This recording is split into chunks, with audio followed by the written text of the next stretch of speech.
quem se oferece, quem tem a coragem de dizer a Deus, seu Pai, faça-se a tua vontade e não a minha. Este confronto com Jesus Cristo é essencial. E era isso que o Santo Padre queria ao propor este dia para Dia Mundial da Juventude. Que a juventude católica de todo o mundo tivesse a simplicidade, mas ao mesmo tempo a coragem de olhar de frente, olhos nos olhos, coração no coração, este mistério de Jesus Cristo. Não sei se alguma vez vos perguntastes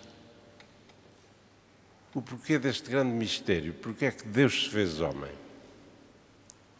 É assim uma coisa esquisita, Deus fazer-se homem? E, no entanto, Ele escolheu esse caminho. A razão é profunda, mas simples de compreender. O homem afastou-se muito de Deus, logo desde o princípio. E o pecado dos nossos primeiros pais, o pecado das primeiras gerações foi-se comunicando. E não foi uma coisa só exterior. Marcou o coração do homem, corrompeu-o por dentro, estragou-o.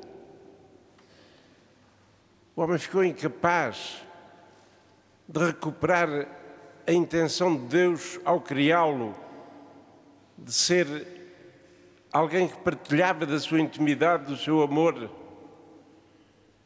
Mas Deus nunca desistiu. Mas isso supunha uma revolução no coração do homem. Não bastava assim uma boa intenção, agora vou-me arrepender, agora vou procurar ser melhor. Não, era preciso uma mudança de fundo. E essa mudança não podia vir de fora, tinha que ser feita pelo próprio homem.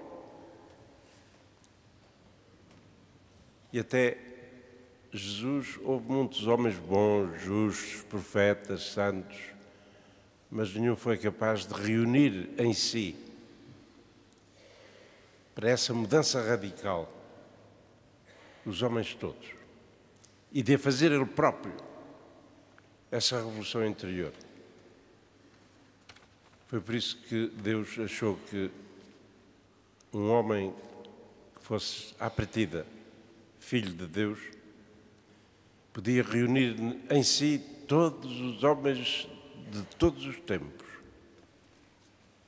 Adão comunicou a todos a natureza humana. Este homem Jesus comunica a todos essa nova natureza humana renovada.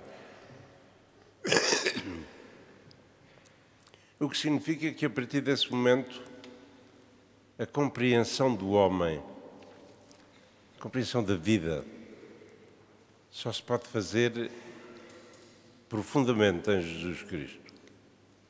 Vocês sabem que vivemos num tempo em que há muitas interpretações da vida humana, o chamado sentido da vida, as diversas antropologias, o que é o homem, o sentido da liberdade, o sentido da inteligência, o sentido do amor. As teorias são mais que muitas, acaba por cada um fazer e seguir o caminho que tem na sua cabeça. Ouçamos outra vez o Papa João Paulo II, logo na sua primeira encíclica, que ele chamou Cristo Redentor do Homem, onde ele diz solenemente: só em Jesus Cristo se compreende o homem. A verdadeira compreensão da vida, da natureza humana, da nossa existência, só se tem em Jesus Cristo, o homem, com letra grande. O homem que faz a tal reviravolta.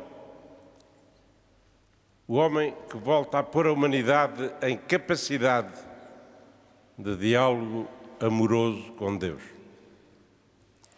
Só em Cristo se compreende o homem. Isto significa, meus amigos, de que tudo o que é humano em nós, tudo, não fica nada de fora, corpo e alma, inteligência e vontade, afetividade e experiência amorosa, capacidade de construir e de ser criativo na vida. Tudo isso só ganha o sentido verdadeiro, se for à luz de Jesus Cristo. Compreendemos assim esta intenção que é ao mesmo tempo uma ousadia de, no dia em que contemplamos a paixão do Senhor, se congreguem os jovens de todo o mundo para se confrontarem, olhos nos olhos, coração no coração, com este mistério, o mistério de Jesus Cristo. Deus nunca desistiu. Eu gostava de agora partilhar convosco duas grandes dimensões, ou se quiseres, dois grandes dinamismos que ao longo dos tempos, praticamente desde o princípio, mas então desde Abraão para cá, que caracterizam a atitude do povo em relação a este mistério de um Deus que se há de fazer homem. Antes de mais, ele é a grande promessa de Deus. Toda a história da salvação é atravessada por este sentido de uma promessa. E uma promessa que Deus cumpre, porque Deus não é como nós, cumprimos umas vezes e outras, enfim, damos-lhe um jeito, não é? Não, Deus cumpre. A grande promessa de que havia de mandar um ungido, alguém que o tornasse presente no coração do homem. Umas vezes chama-lhe Rei de Israel, outras vezes chama-lhe o seu servo, mas é sempre a mesma promessa.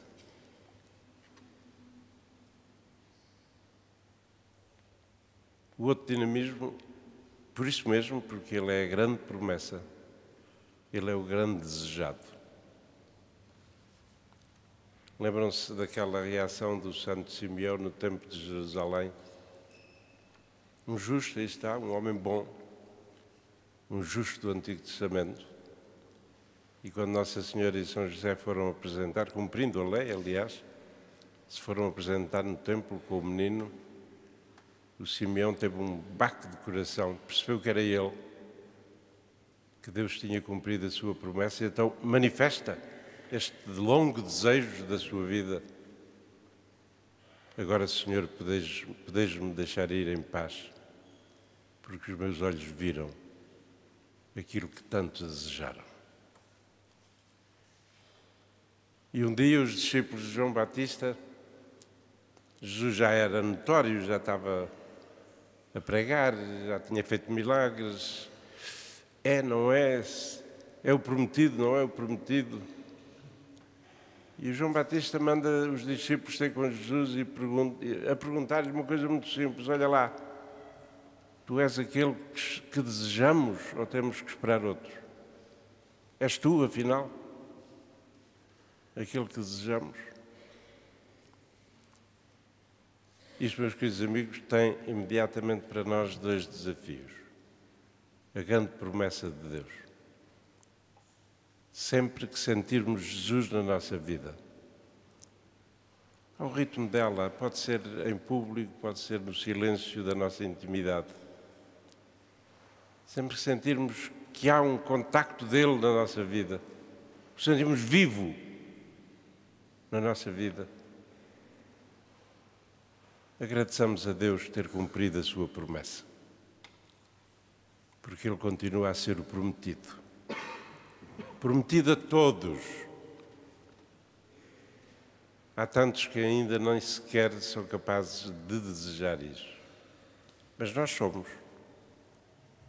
E é bom quando celebramos a Eucaristia, quando amamos os irmãos, quando nos sentimos amados, quando sentimos a força do Senhor, quando sentimos cá dentro um chamamento a sermos diferentes, quando sentimos que é Ele a conduzir-nos, termos essa simplicidade de nos voltarmos para Deus, seu Pai, e dizer: obrigado, Senhor, porque cumpriste para mim.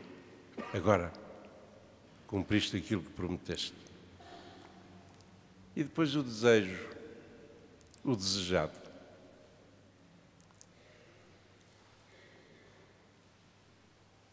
nós desejamos o Senhor. Desejamos um encontro mais profundo com Ele. Desejamos que Ele seja alguém na nossa vida. Desejamos que Ele seja a nossa força, a nossa luz, o amor que não mente, o projeto que não desilude.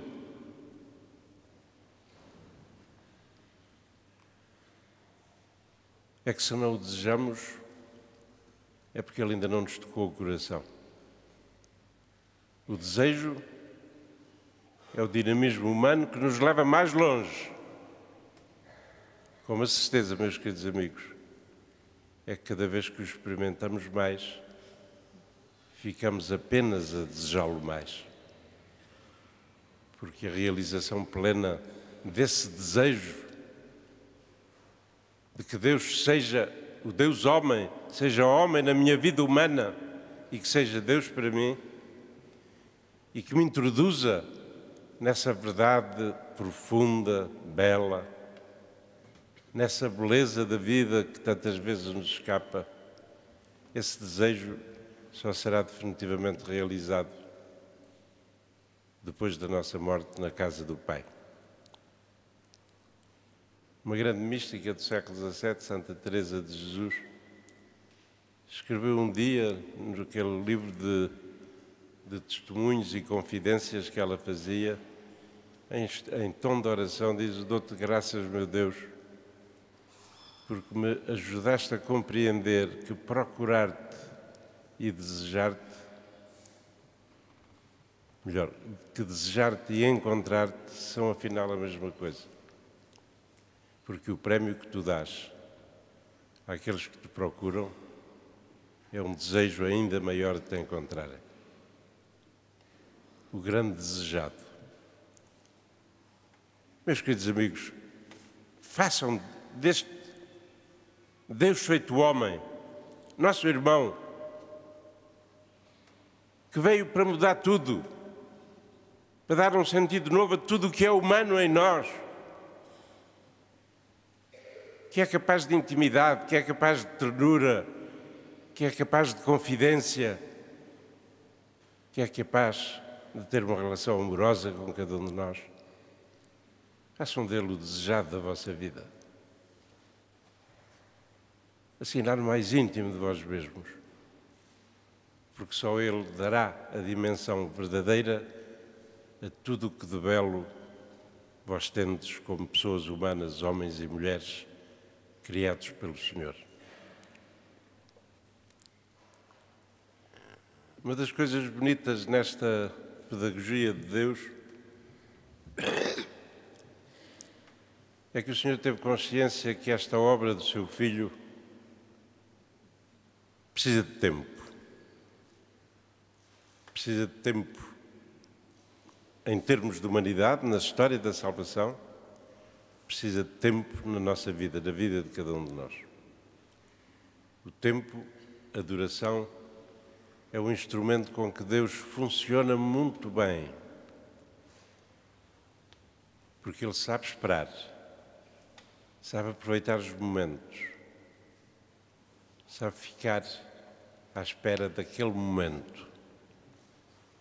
E cada um de nós pode ter aquele momento especial. Para isso, Ele constituiu um povo, uma comunidade. É que isto é grande demais para ser assim um golpe de generosidade ou de força de cada um de nós. É grande demais. Tem que ser vivido em comunhão. Tem que ser vivido em conjunto. E o Senhor percebeu isso. Fez aliança com eles. Revelou-se. Foi abrindo o seu coração.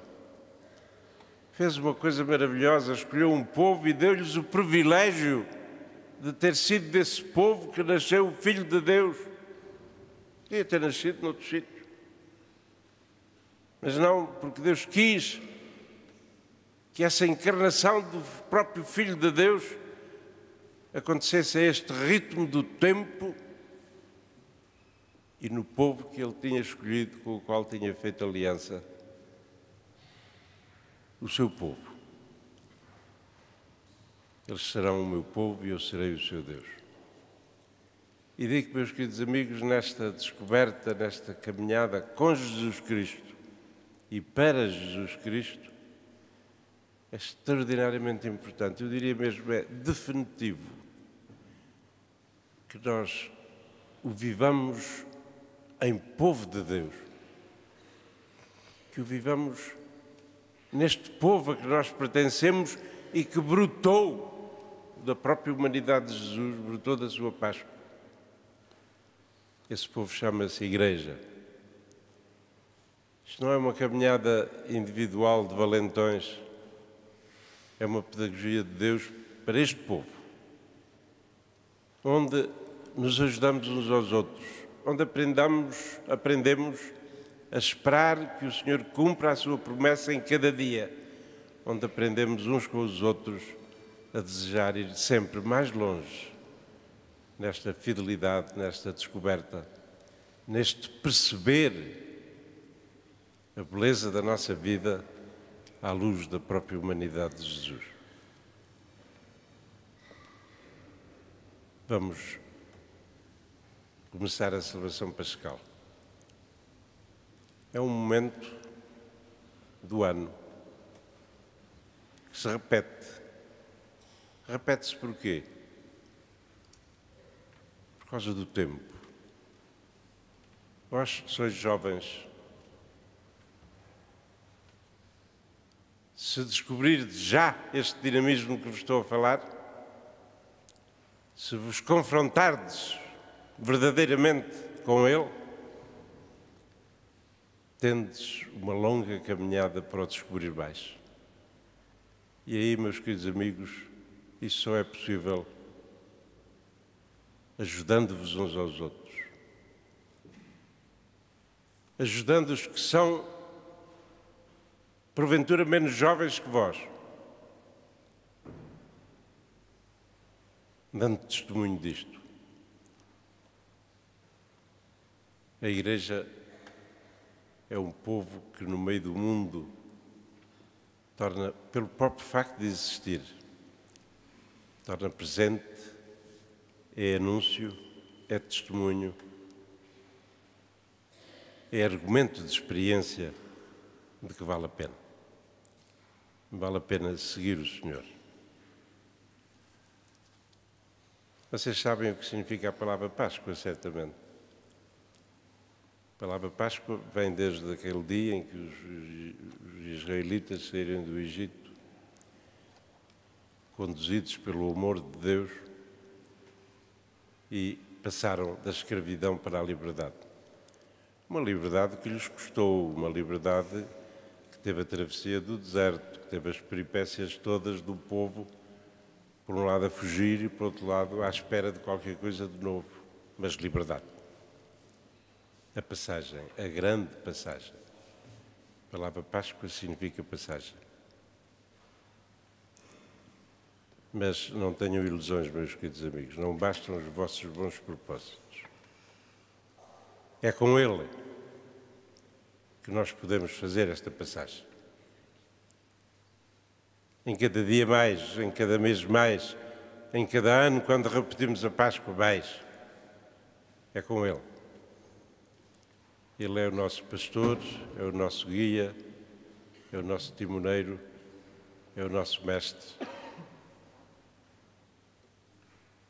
Pela sua mão, conduzidos pelo amor, somos capazes de tudo, até de sermos santos.